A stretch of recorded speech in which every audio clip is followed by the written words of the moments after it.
Okay. Now we come to the real practice of breathing meditation. Page 299, method of development. So out of 16 methods, the four methods are described, have been described in detail with regard to the text. Now come the explanations for real development. So the first tetrad is set forth as a meditation subject for a beginner. That is, a beginner in shamatha meditation. But the other three tetrads are respectively set forth as the contemplations of feeling, of the manner of consciousness, and of mental objects, for one who has already attained jhana in this tetrad. So there are four sets of 4 methods each, and the first set is for beginners in the practice of mindfulness on breathing meditation as a tranquility meditation or serenity meditation. And the other 3 are they concern with the contemplation on feeling, contemplation on consciousness, and contemplation on mental objects. There are 4 kinds of foundations of mindfulness: contemplation on body, feelings, consciousness, and mental objects, or I would prefer to call them Dhamma objects. So the first group. Sometimes we talk about mind and objects of mind. Would objects of mind be Dharma in that? I think that is also not so good, not so accurate, because everything is the object of mind. The sight is the object of mind. The sound is also object of mind. But sight, sound, smell, taste, and touch are not called Dhamma objects.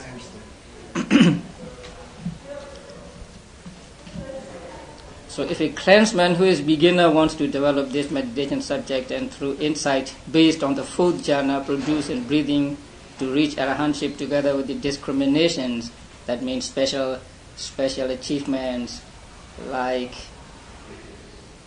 psychic powers, reading other people's mind and so on, he should first do all the work connected with the purification of virtue, etc. That means before practicing meditation, one must purify one's virtue, one's moral conduct, as described in the first chapter, in the way already described, after which he should learn the meditation subject in 5 stages from a teacher of the kind already described. So he should go to a teacher and learn the meditation subject. And there are 5 stages in learning. So they are learning, questioning, establishing, absorption, and characteristic. Although they are called 5 stages, maybe they are not real stages. 5 point or 5-member learning, something like that. So learning is learning the meditation subject. Questioning is questioning about the meditation subject. Establishing is establishing for meditation subject. Here, establishing really means the appearance of signs after you have practiced this meditation for some time. So we'll come to that appearance of signs later. So before practicing, one must learn what kind of signs can appear to him or something like that. And absorption is the absorption of the meditation subject. That means getting jhana through this meditation. Sometimes the word appana in Pali means something like finishing something or culmination of something. The same word is used for jhana and also for attainment. The Pali word is appana, appana. So in Visuddhimagga, sometimes appana is used in the sense of culmination. So here, And it's the root. It's the same root from pana. It's apana. Is that the same, except it's got the a? This word is derived from the word ar, a-r. And then a suffix is put between the root and the suffix. I mean, no, what should I call them? There are two kinds of suffixes. Say, there is ar, and then there is na. And then a suffix meaning which has a causal meaning, that is having someone make something. So that suffix is put in between the root and the verbal suffix. So it becomes ar in Sanskrit, arpana. So r is changed to p in Pali, and so we have the word appana. So that is sending to the finish or bringing to finish, appana. So the word can mean just reaching the height, the expected stage, or jhana. So here absorption is the absorption of meditation subject, means getting to the end of meditation, that is attainment of jhana, because this meditation is here described as a serenity meditation, which the object of which is attainment of jhanas. Characteristic is a characteristic of the meditation subject. What is meant is that it is the ascertaining of the meditation subject's individual essence, that this meditation subject has such a characteristic. Learning the meditation subject in the 5 stages in this way, he neither tires himself nor worries the teacher. So,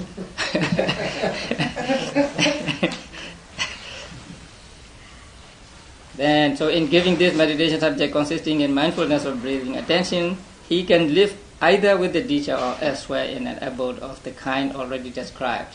So he may live with the teacher in the same place in the same monastery, or he may live away from his teacher. Learning the meditation subject in 5 stages, thus getting a little expounded at a time and taking a long time over reciting it. He should sever the minor impediments. After finishing the work connected with the meal and getting rid of any dizziness due to the meal, he should seat himself comfortably. That is why in Burma, most monks take rest after forenoon meal. So they take rest for about an hour, especially older monks. And that is getting rid of dizziness due to meal. So when your stomach is full, you feel sleepy.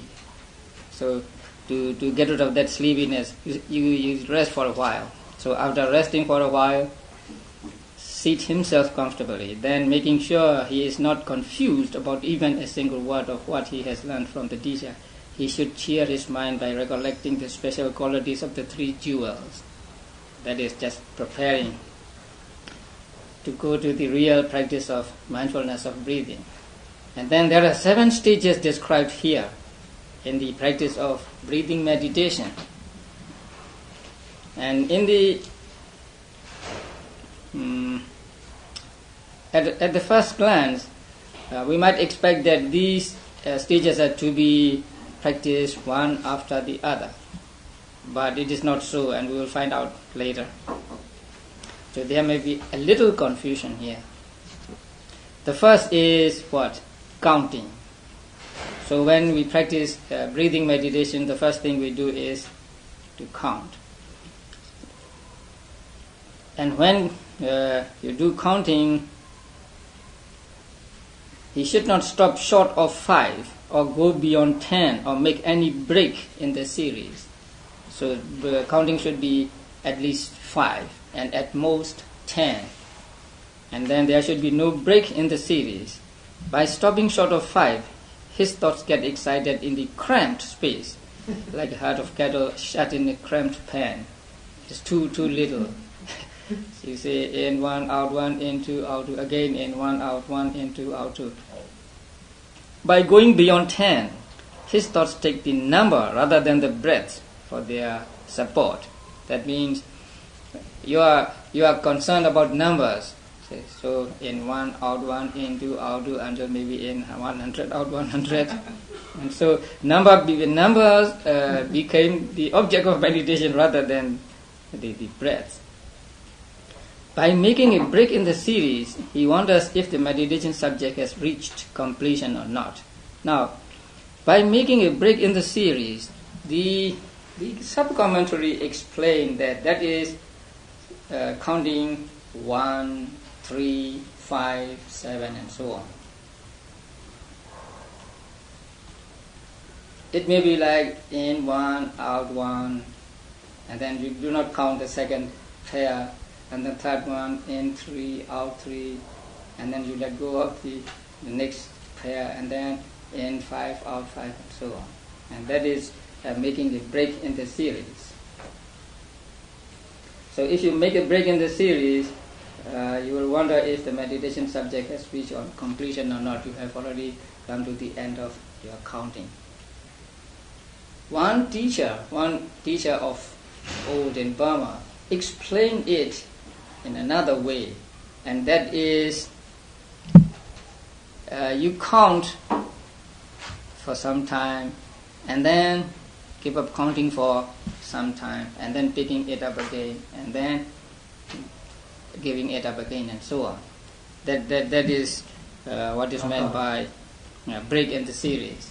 So you may count in 1, out 1, in 2, out 3, in 4, out 4, and then you stop counting. And then again you begin counting in 1, out 1, in 2, out 2, and so on. So that will make you confused about the series of counting. So counting should not be under or below 5 and above 10, and there should be no break in the middle, something like that. So he should do his counting without those faults. And when counting, he should at first do it slowly. That is late. I don't know where he got this word late. It's put in the square brackets, and so it's supposed to be from the sub-commentary, but I didn't find the word for late in the sub-commentary. So maybe it is Nyanamoli's addition. Could it mean, it could mean slowly and late in the sense of you're slightly behind the count or you're slightly anticipating the count? Because sometimes people do that, they start getting into the counting rather than the breath. Mm-hmm. I think so. Just slowly makes sense here, rather than the word late, because here is shown a grain measurer's counting. So when a grain measurer, having filled his measure, says 1 and empties it and then refilling it, he goes on saying 1, 1, 1. There may be some rubbish or something, and he have to pick it up and throw it away. And by so doing, he may be saying 1, 1, 1, until he reaches the second one. And the same with 2, 2, and so on. So after counting 2, if he had to do something, then he may be saying 2, 2, 2, until he comes to the third. So taking the in-breath or the out-breath, whichever appears most plainly, he should begin with 1, 1, and count up to 10, 10, noting each as it occurs. So the counting should be done like in 1, out 1, in 2, out 2, in 3, out 3, and so on. As he does his counting in this way, the in-breaths and out-breaths became evident to him as they enter in and issue out. So when they go in and come out, they become evident, they become clearer. Then he can leave off counting slowly, like a grain measurer, and he can count quickly, like a cowherd does. For a skilled cowherd takes pebbles in his pocket and goes to the cow pen in the morning, whip in hand, and so on. So here, what do you think the counting of a cowherd here?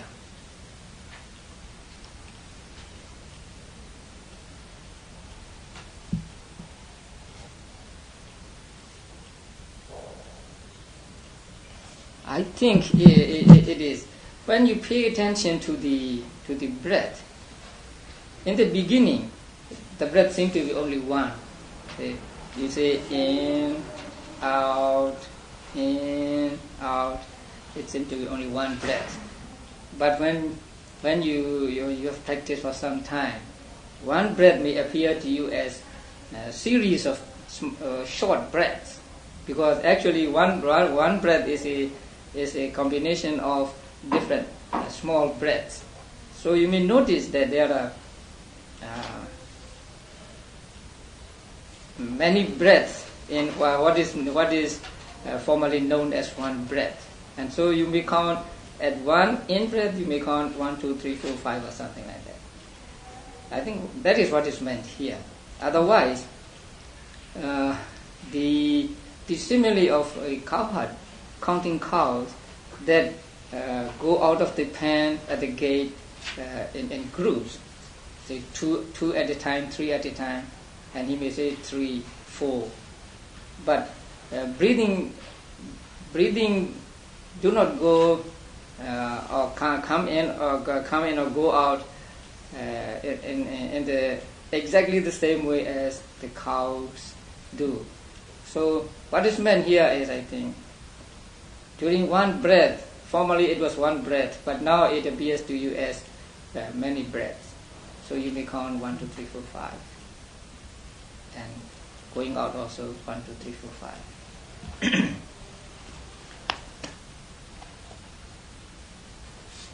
5. So he counts quickly 3, 4, 5 and so up to 10. In this way the in-breaths and out-breaths, which had already become evident to him while he counted them, in the former way now keep moving along quickly. Now in the former way is explained in the sub-commentary as in the quick way, but that is not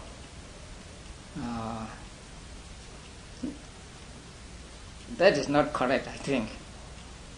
In another commentary, it is explained that it means the slow way. So, in the former way means in the slow way, counting like a grain measurer does. Then, knowing that they keep moving along quickly, not apprehending them either inside or outside the body, but apprehending them just as they reach the nostril door. So that is important. You do not go into the body or outside the body with the breath, but apprehend them just as they reach the nostril door here. He can do this counting quickly: 1, 2, 3, 4, 5, 1, 2, 3, 4, 5, 6, then 7, 8, 9, 10. Now, here also one will think that it means you count from 1 to 5, the next time 1 to 6, next time 1 to 7 and so on. But I don't think that is the case here. You may count one breath as 1, 2, 3, 4, 5, or 1, 2, 3, 4, 5, 6, or 1, 2, 3, 4, 5, 6, 7. As many as you can be aware of. So for as long as the meditation subject is connected with counting, it is with the help of that very counting that the mind becomes unified. So counting is just to keep your mind on the breath and to make it one-pointed or unified, just as a boat in a swift current is steadied with the help of a rudder or with the help of a pole. When he counts quickly, the meditation subject becomes apparent to him as an uninterrupted process. Now, at this stage, the meditator has not reached the jhana stage. So before reaching the jhana stage, there are interruptions. Interruptions are unavoidable because speaking according to Abhidhamma, one thought process is followed by some moments of life continuum, bhavanga, and then there is another thought process. So thought processes arise and disappear in quick succession, but they are buffered by the arisings of bhavanga or life continuum. So it cannot be called uninterrupted. So it can be uninterrupted only during the period of jhana attainment. That is why it is as an uninterrupted process, as though it is uninterrupted. So it is very close to that stage, uninterrupted stage. Then knowing that it is proceeding uninterruptedly, he can count quickly in the way just described, not discerning the wind either inside or outside the body. No. For by bringing his consciousness inside along with the incoming breath, it seems as if it were buffeted by the wind inside or filled with fat. That means his body appeared to be swelling or something like that.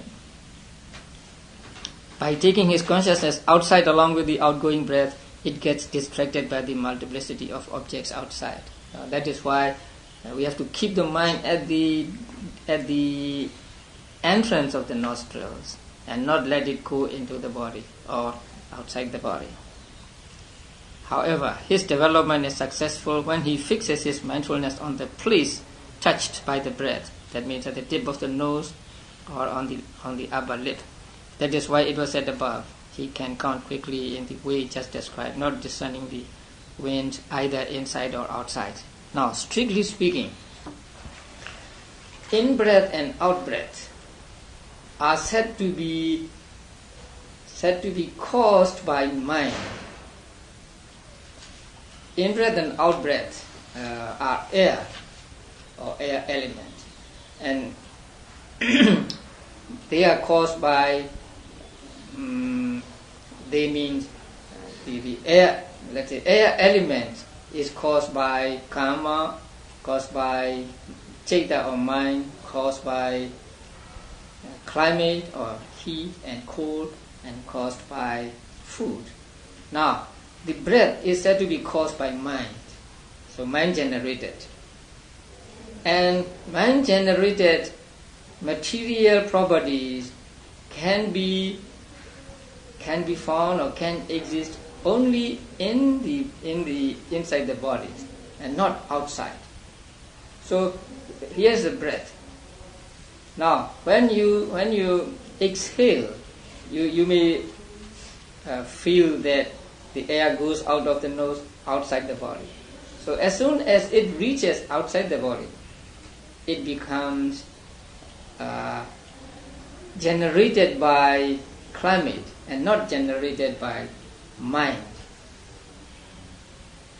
So in order to watch breathing in and breathing out closely, then our mind has to be here at the tip of the nose or at the entrance of the nostrils when they are really mind generated.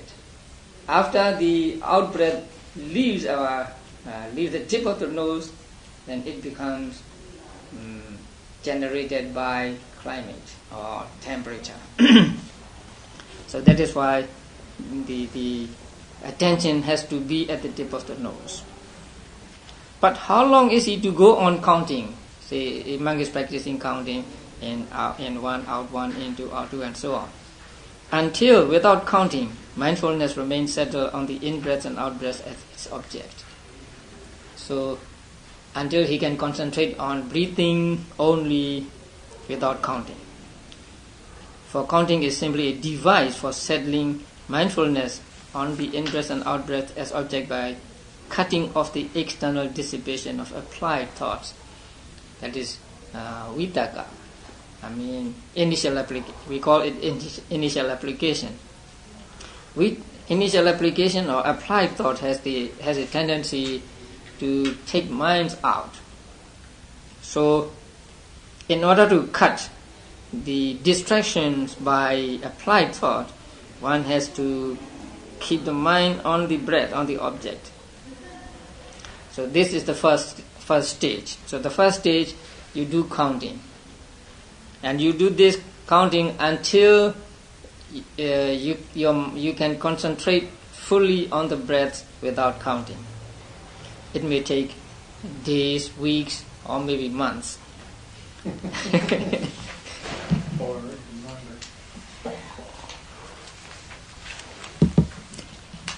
Now, the second one. Second one is called connection. But I think connection is not so accurate. It is following, but that also the Pali word means following, but that is also a little misleading, because following does not mean to follow the breath into the body or outside the body, but just to be mindful of the breath. But it is called following in Pali. So connection is the uninterrupted following of the in-breath and out-breath with mindfulness after counting has been given up. So when you can be on the breath without counting, you give up counting. And from that moment, you begin the second stage, connection or following. And that is not by following after the beginning, the middle, and the end, but just by repeatedly keeping your attention or your mindfulness on the breath at the entrance of the nostrils. Now, the navel is the beginning of the wind issuing out, the heart is its middle, and the nose tip is its end. So the beginning, the middle, and the end of the out-breath and in-breath are described here.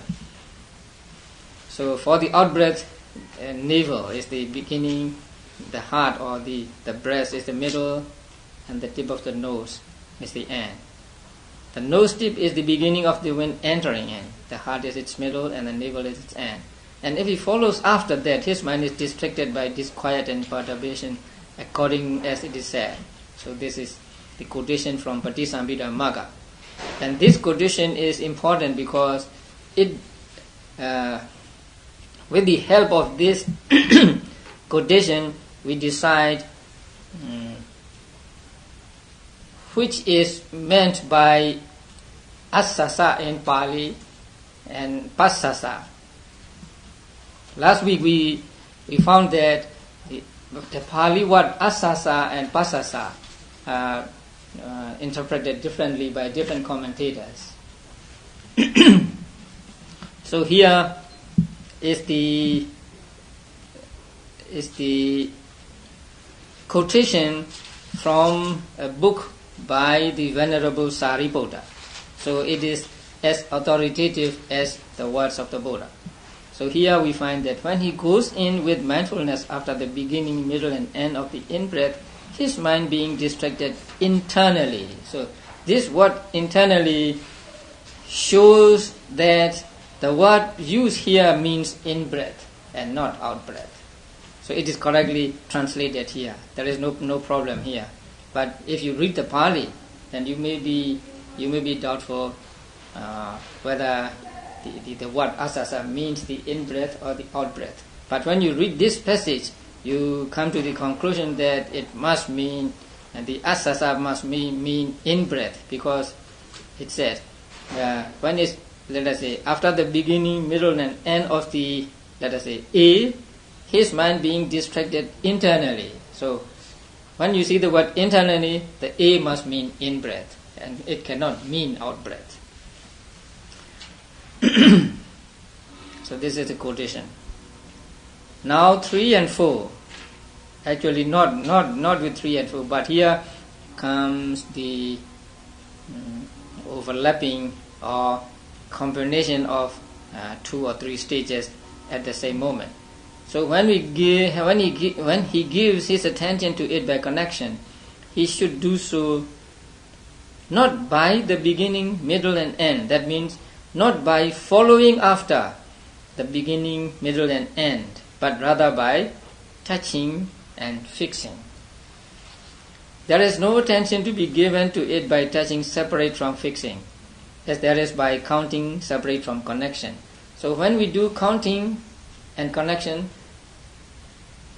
there are 2 separate attentions, attention to counting and attention to the breath. But with regard to touching and fixing, there are no separate attention from, say, counting and from connection. But when he is counting the breath in the place touched by each, he is giving attention to them by counting and touching.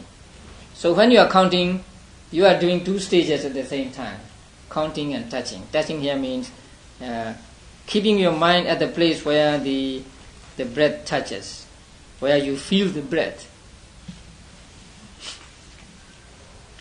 When he has given up counting and is connecting them by means of mindfulness in that same place and fixing consciousness by means of absorption, then he is said to be giving his attention to them by connection, touching and fixing. So you give up counting and then you just be mindful of the breath as they come and go. And so at that moment there can be connection and touching. And when you reach the stage of neighborhood concentration and jhana concentration, then you may be doing three at the same time, connection, touching and fixing. So these two stages are not to be separated from counting and connection. And the meaning of this may be understood through the similes of the man who cannot walk and the gatekeeper given in the commentaries, and through the simile of the saw given in the Patisambhida.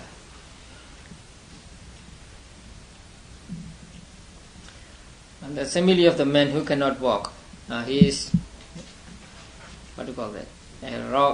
Rocking a swing for amusement of his children and their mother, sits at the foot of the swing post and sees both ends and the middle of the swing plank successively coming and going, yet does not move from his place in order to see both ends and the middle. So do when a bhikkhu places himself with mindfulness, as it were, at the foot of the post for anchoring mindfulness, and rocks the swing of the in-breath and out-breath. He sits down with mindfulness on the sign at the same place, and follows with mindfulness the beginning, middle and end of the breath and in-breath and out-breath at the place touched by them as they come and go. Keeping his mind fixed there, he then sees them without moving from his place in order to see them. This is a simile the man who cannot walk. That is, he is aware of the beginning, middle and end of the in-breath and out-breath, but his attention is on the breath and not on the beginning, middle and end. He cannot avoid being aware of beginning, middle and end, but he does not pay attention to them. The next simile is the same. The gatekeeper. The gatekeeper is interested in people, or only in people who are at the gate, and not who have gone inside the city or who have gone outside the city. So he is interested only in those people who are at the gate. So in the same way, the incoming breaths that have gone inside and the outgoing breaths that have gone outside are not this bhikkhu's concern, but they are his concern each time they arrive at the nostril gate itself. So only when they reach the nostril gate do they become the object of his mindfulness. So this is the simile of gatekeeper. And then the quotation. And the next is the simile of the saw. So it is more evident in this simile that he pays attention to, or he keeps his attention at the entrance of the nostrils and pay attention to the breath only when they reach that place, that entrance. Not going with the breath into the body or outside the body. So about the middle of the paragraph, as the man's mindfulness established by the saw's teeth, where they touch the tree trunk, without his giving attention to the saw's teeth, as they approach and recede, actually that means saw's teeth that have come and that have gone. That is not at the point when they touch where they touch the lock, but gone this way or that way. That is what is meant. Not that as they approach and recede, but saw's teeth that have come. I mean, that is not at the point of touching the lock or that have gone the other way, though they are not unknown to him as they do so, and so he manifests effort, carries out a task and achieves an effort. So too the bhikkhu sits, having established mindfulness at the nose tip or the upper lip, without giving attention to the in-breath and out-breaths that have come and gone, not that as they approach and recede, because he must pay attention as they approach and recede, as they come and go. But he is not to pay attention to those that have gone into the body or gone out of the body.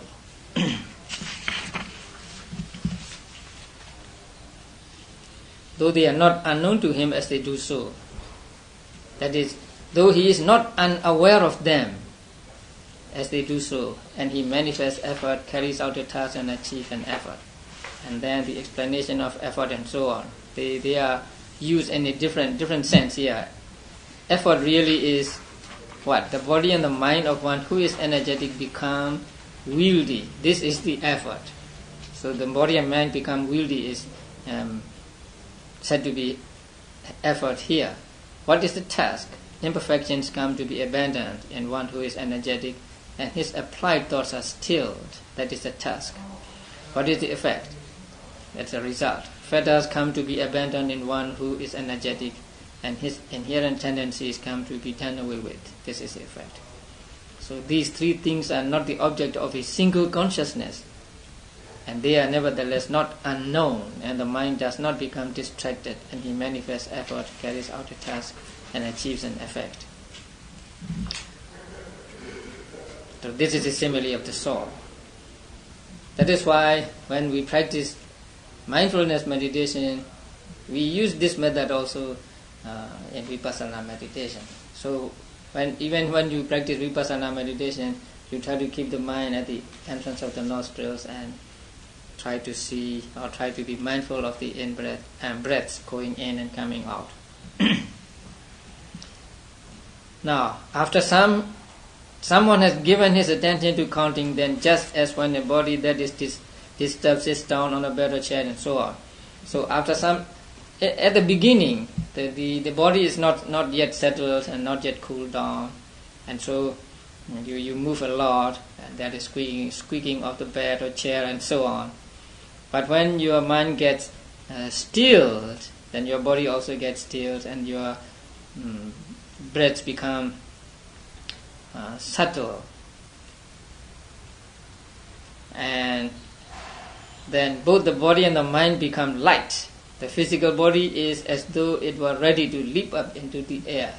So you feel very lightness in the body. When his gross in-breath and out-breaths have ceased, his consciousness occurs with the sign of the subtle in-breath and out-breath as its object. So the breaths become subtle, and so they become the object of his meditation. And when that has ceased, it goes on occurring with the successively subtler signs as its object. So the breaths become more and more subtle as he made progress in his mindfulness of breathing meditation. Paragraph 208. Now, the breathing as object of meditation is different from the other objects of meditation. For the other objects of meditation, or as is said here, the other meditation subjects become clearer at each higher stage. So, suppose when you practice the kasina meditation, the sign of kasina becomes clearer and clearer as you make progress. But the breath becomes less clear when you make progress. It becomes subtle and it is more difficult to see. So it becomes more subtle for him at each higher stage, and it even comes to the point at which it is no longer manifest. The breath is there, but it's so subtle that you are not aware of the breath. You may even think that you have stopped breathing altogether, or you may even have died. So however, when it becomes unmanifest in this way, he should not get up from his seat, shake out his leather mat and go away. Saying, I have lost my object of meditation. He must not do that. So what should be done? He should not get up with the idea, shall I ask the teacher? That means I will ask the teacher. Or my meditation subject is lost. For by going away and so disturbing his posture, the meditation subject has to be started anew. So by changing postures, meditation becomes anew. That is why we try to instruct meditators to keep still as much as they can, not to make many movements or not to make movements too often. Because when you make movements, and you have to be mindful of these movements, and it is, although it can be done with mindfulness, it is still a distraction from the main object. So it is better to keep still as much as and as long as you can. So he should go on sitting as he was and temporarily substitute the place. That means he should not get up, but he should go on sitting and keeping his mind at the place. Now at this moment, the breath has become so subtle that he is not aware of the breath. Let us say he has lost the breath, but he must catch the breath at the place where formerly he caught them. He caught the breath. So instead of leaving the place, you stay stuck to the place and let the breath become clear again. So that is what is meant here. There are means for doing it. So when you have lost the breath, when you think you have lost the breath, then there are some ways to do. And here, where do these in-breaths and out-breaths exist? Where do they not? That means, in whom do these in-breath and out-breath exist, and in whom they do not exist? In whom do they exist, in whom not? Then, as he considers thus, he finds that they do not exist in one inside the mother's womb. Now this is what is believed in those days. So there are 7 kinds of people who do not breathe. The one, the child in the mother's womb. Then next one, in those drowned in water, those who have drowned. Or likewise in unconscious beings, those who become unconscious.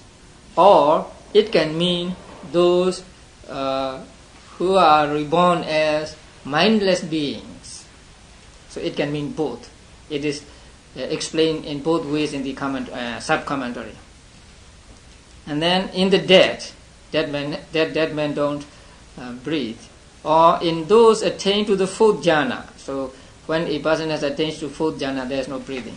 And in those born into a fine material or immaterial existence, to those who are reborn as Brahmas, they do not. So the Brahmas do not breathe.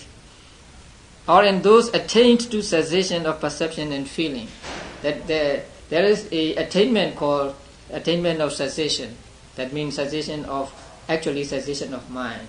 So during that attainment, the mental activities temporarily stop or they are suspended as long as the person wishes. It may be 1 day, 2 days, or at most 7 days. So there are these 7 kinds of beings who have no breath. So he should review this. So he should apostrophize himself thus: you with all your wisdom are suddenly not inside your mother's womb or drowned in a river and so on. So you are not any one of those 7 persons. So there must be breath. You are not without breath. Those in-breaths and out-breaths are actually existent in you. Only you are not able to discern them because your understanding is dark. Actually, it is sharp at that time, but since you cannot you cannot be aware of the breath, your wisdom or panya, understanding is said to be dull at that moment, then fixing his mind on the place normally touched by the breath, he should proceed to give his attention to there. So when you have lost the breath, you go to the same place where you caught them before and try to wait for them there. Those ingress and outgress organs striking the tip of the nose in a long-nosed man. So if you have a long nose, then it strikes the tip of the nose. And if you have a short nose, the upper lip in a short-nosed man. So he should fix the sign thus. This is the place where they strike. This was why the Blessed One said, because I do not see of one who is forgetful, who is not fully aware that he practices development of mindfulness of breathing meditation. That means if you are forgetful, if you do not have good mindfulness, you cannot practice mindfulness of breathing meditation. And your understanding has to be sharp.